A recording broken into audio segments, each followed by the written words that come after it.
Hello everyone, you're welcome. Hobby Life with Ike Phelim here. Today I'm going to be sharing with you this wonderful meal I'm having.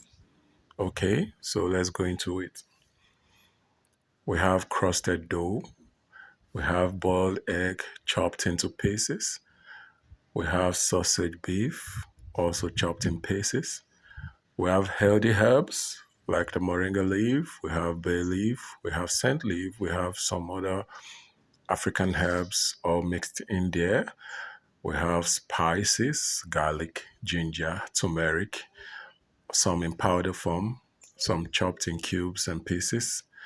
We have a lot going on, making it such a healthy combination. When you want to eat, it's important you eat well and you eat healthy. Ike Phelim here. Please like, share, subscribe. You can send in your recipes and it's all good. Have a nice day.